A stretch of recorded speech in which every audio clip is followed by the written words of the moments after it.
السلام عليكم ورحمة الله تعالى وبركاته. مرحبا بكم، كنتمنى تكونوا كلكم على خير وبخير وبصحة جيدة ان شاء الله الرحمن الرحيم. اليوم غنحضروا موفين بالحامض كيجي زوين ومنعش وكنتمناه يعجبكم. بسم الله ندوزو للمقادير. عندي هنايا 200 غرام ديال الزبده، شويه ديال الزبده والزيت معاها، يعني 200 غرام ما بين زيت وزبده. عندي عصير ديال الحامضه كبيره، عندي 3 ديال الكيسان ديال العنبه ديال الطحين فورس مغربل، وعندي معلقه صغيره، نص معلقه صغيره ديال البيكربونات الصوديوم، وعندي حامضه محكوكه كبيره، وعندي شويه ديال الملح، عندي خماره من فئه 16 غرام، وعندي 4 ديال البيضات، وعندي 160 غرام ديال سنيده. بسم الله. دابا ندوزو نحضروا الموفين ديالنا، كيجي زوين كنتمنى يعجبكم.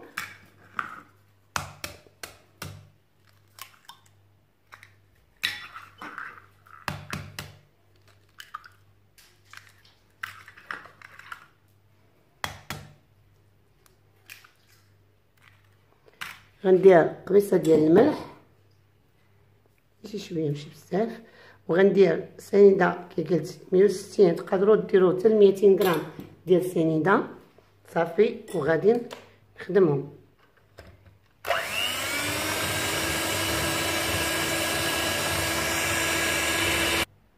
دابا غنزيد عصير الحامض، وغنزيد القشور ديال الحامض،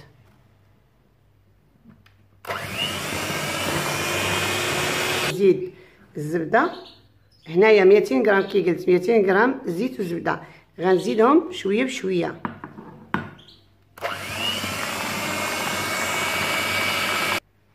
دابا غادي نزيد طحين، وغنزيد نص معلقه صغيره ديال البيكربونات، وغنزيد خماره ديال 16 غرام صافي، ونخلطهم.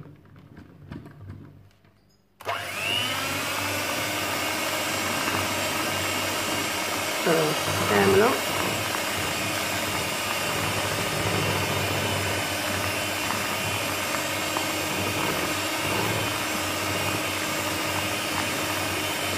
غنزيد كاس ثاني،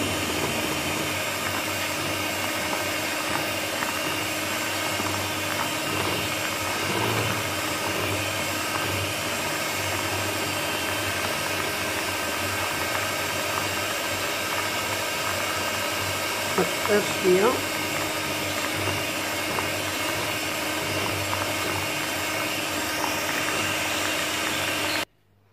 الخليط ديالنا هو هذا، بعد ما جمعناه دركا غادي ندوزو نعمرو الكويطات ديالنا. بسم الله.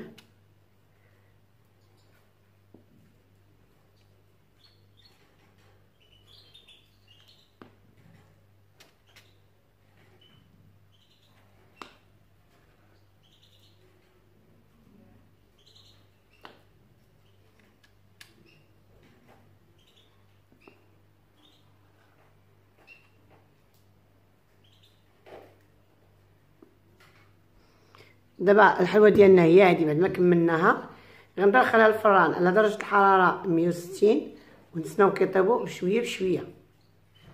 دابا هادو هما الموفينات ديالنا، كنتمناهم يعجبوكم. شوفوا كيفاش كيجيو هشاش بزاف وزوينين، كنتمناهم يعجبوكم وبالصحه والراحه. وما تبخلوش عليا بلايك وفعلوا الجرس باش يوصلكم كل جديد، ولكم جزيل الشكر.